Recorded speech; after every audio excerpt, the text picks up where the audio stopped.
Picture this. You're a European knight in 1241, fully decked out in chainmail that weighs as much as a small child. You can barely move. You're sweating buckets. And across the field you see them. Mongol warriors. Light, fast, deadly. And they're about to absolutely destroy you. But here's what nobody talks about. It wasn't just their tactics or their bows. It was their armor. And it broke every rule European warriors thought was sacred. Today we're diving deep into the armor that conquered the largest land empire in history.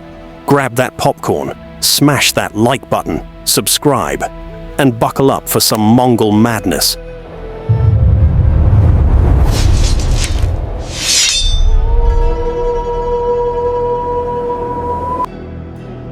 When most people think medieval armor, they picture knights in heavy plate, chainmail that takes 3 guys to lift.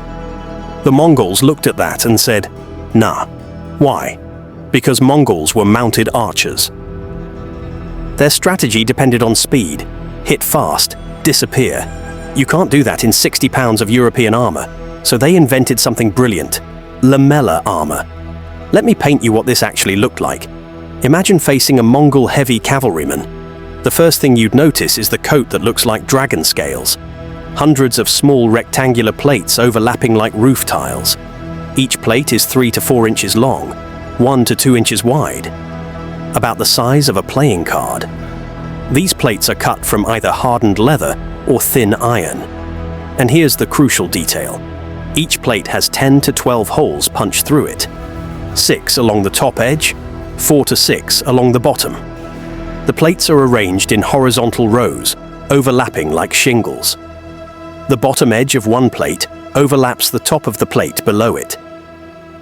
Leather cords or silk thread are threaded through those holes, lacing each plate to its neighbors and to a thick felt backing underneath. The overlap is genius. Any strike from above hits the exposed plate and glances down onto the plate below. There's no straight path to your body. An arrow has to somehow get between the overlap, and even then it's hitting another layer. A full suit consisted of a long coat down to your thighs, split at the sides for riding. Sleeves to your elbows or wrists. Separate shoulder guards made from curved plates. Thigh guards hanging from your belt. All using the same construction. Hundreds of small plates, each individually laced. When you moved, the whole thing moved with you. Like chainmail, but lighter and with better protection. Now let's talk about how this was made, because the process was insane. For leather lamellar, craftsmen took cowhide at least a 1/4 inch thick and cut it into rectangular plates. Then came the hardening process. They'd boil the plates in water, sometimes with salt. The boiling makes the leather contract and harden. Then they'd coat the plates in lacquer made from tree pitch. This made them waterproof and incredibly tough. The result? Plates that would deflect a sword, slash at an angle. Plates that arrows at range would struggle to penetrate. And each plate weighed just a few ounces. For iron lamellar, blacksmiths forged thin iron sheets 1 to 2 millimeters thick. Thick enough to stop arrows and blades, thin enough to keep weight manageable. These plates were often slightly curved to fit the body better. Then came the tedious part, punching holes. Each plate needed 10 to 12 precisely placed holes. For a full suit with 600 plates, that's 6,000 holes, all punched by hand. This alone took days. Assembly started from the bottom row, lacing plates horizontally. Each plate overlapped its neighbor by 1/2 inch. Once a row was complete, they'd start the next row above, overlapping the first by about 1 inch. The lacing had to be perfect. Too tight, and the armor becomes stiff. Too loose, and plates shift, creating gaps. A skilled craftsman could complete a leather suit in 2 to 3 weeks. Elite iron suits took months. And here's the genius. If battle damaged a few plates on your shoulder, you just unlaced those plates and laced in new ones. Try that with slashed chainmail. You'd spend hours reweaving rings. This modular system meant any village leatherworker could make or repair lamellar. No specialized armorers needed, no supply chain problems. Now the different types, because not all Mongol armor was the same. Heavy cavalry wore iron lamellar, each plate forge-hardened, sometimes lacquered black. A full suit weighed 35 to 45 pounds. Still lighter than European plate, but substantial. These were shock troops who'd charge into enemy formations. Elite armor had curved plates shaped to fit the body. Extra layers over the chest and back. The wealthiest warriors had gold or silver inlay on plates for decoration and rank. Regular cavalry, the army's backbone, wore leather lamellar, 20 to 25 pounds for a full coat. Hardened cowhide lacquered dark brown or black. This was standard armor on most Mongol warriors. Some had mixed armor. Leather for most of the body. Iron plates on vital areas. Chest, shoulders, upper back. Extra protection where needed, minimal weight. Light cavalry wore simpler protection. Leather vests with a few lamellar rows across chest and back, or thick quilted coats with small plates sewn inside.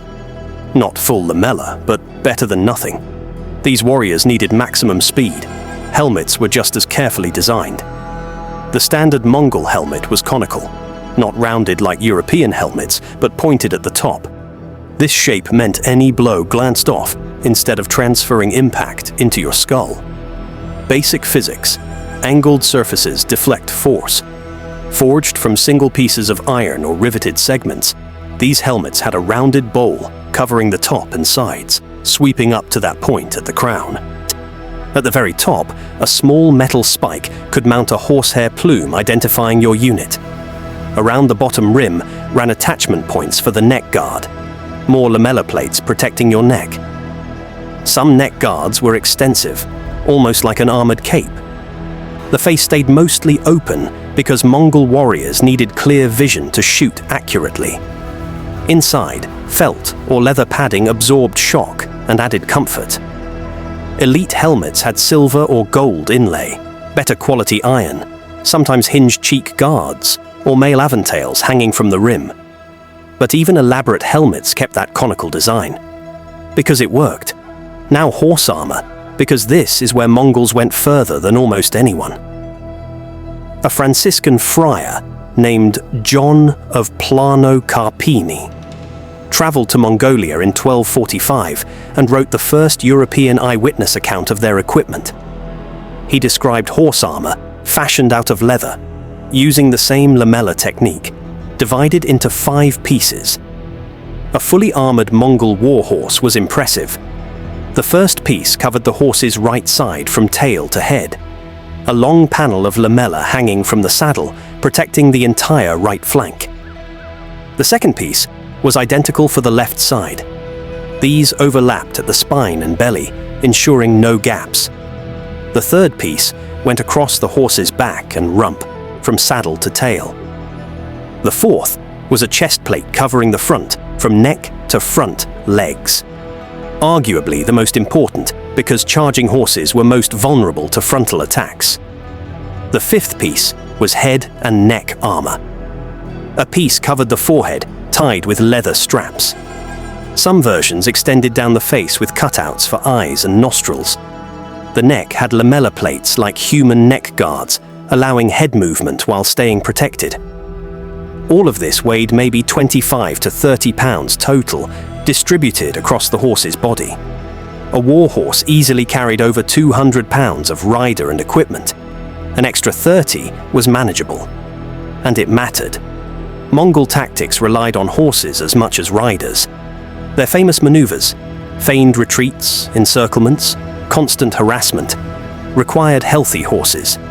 Lose your horse on the open steppe, and you were dead. So they protected their most valuable asset. Now let's talk combat effectiveness. The Battle of Mohi on April 11th, 1241, gives us the perfect case study. The Hungarian army under King Bela IV had 60,000 troops. Heavily armored knights, crossbowmen, infantry. The best Hungary could field. They set up a fortified camp behind the Sajo River. The Mongols had 20 to 30,000 warriors, outnumbered 2 or 3 to 1. At dawn, Mongol forces under Batu Khan and Subutai crossed the river at multiple points. Hungarians immediately opened fire with everything. According to Thomas of Spalato, who interviewed survivors, Hungarian archers shot their arrows continuously, and their bolts brought death to unarmored troops. But against Mongol heavy cavalry, the armor held. European chroniclers noted with frustration that Mongol warriors seemed impervious to arrows as they advanced. Not because the armor magically stopped everything, because the overlapping lamellar plates did exactly what they were designed for. Arrows hitting at angles glanced off hard lacquered leather or iron. Arrows hitting straight on penetrated the first plate, but got caught in the overlap, losing force. Even full penetrations rarely went deep enough for serious wounds. The Mongols surrounded the Hungarian camp, battered it with siege equipment, then deliberately left one escape route. When panicked Hungarians fled, Mongol cavalry chased them down and massacred them over miles. 40 to 60,000 Hungarians died. King Bela barely escaped. The Mongols won decisively, despite being outnumbered and facing sustained missile fire from one of Europe's best armies. Their armor proved itself under the worst conditions. But here's the secret weapon: silk. According to multiple sources, Genghis Khan issued silk undershirts to his cavalry. Not fancy, embroidered silk. Simple, tightly woven raw silk worn under armor. Here's why this was genius. When an arrow hits you, the barbed arrowhead tears through flesh. Pulling it out tears tissue even more, ripping veins, arteries, muscle. Soldiers often bled to death during arrow removal, not from the initial wound. Silk changes everything. It's one of the strongest natural fibers. The weave is incredibly tight. When an arrow hits, instead of tearing through, the silk wraps around the arrowhead as it penetrates. The arrow drives the silk into the wound, but the fabric doesn't rip. When the medic arrives, they gently pull the silk, and the arrow comes out wrapped in fabric. Clean extraction, way less tissue damage, dramatically less bleeding. The wound is partially dressed already. Modern tests show tightly woven silk can actually stop some arrows completely. Not always. Not against powerful bows at close range, but sometimes. And even when it doesn't fully stop penetration, it reduces depth. The difference between an arrow going 2 inches versus 4 inches deep is literally the difference between surviving and dying. The Mongols had body armor better than anything else available, plus an underlayer that made arrow wounds less deadly if they got through. Medieval combat medicine combined with armor design, 800 years ahead of their time. After the conquests, lamellar armor spread everywhere. It became standard in Russia for 3 centuries. Korean armor adopted Mongol techniques. Japanese samurai armor used similar overlapping principles. Turkish and Persian armies incorporated lamellar elements. Even modern military body armor uses similar concepts. Overlapping plates distributing impact. Flexible protection, not restricting movement. Kevlar underlayers catching bullets and fragments. The Mongols figured this out in the 1200s. The Mongols conquered the largest land empire in history, not despite their lighter armor, but because of it. They understood something their enemies didn't. The best armor isn't always the heaviest. The best armor lets you execute your tactics without limitation. Mongol lamellar did exactly that. If you want more deep dives into the real technology and tactics behind the Mongol Empire, smash that subscribe button. We drop new Mongol madness every week.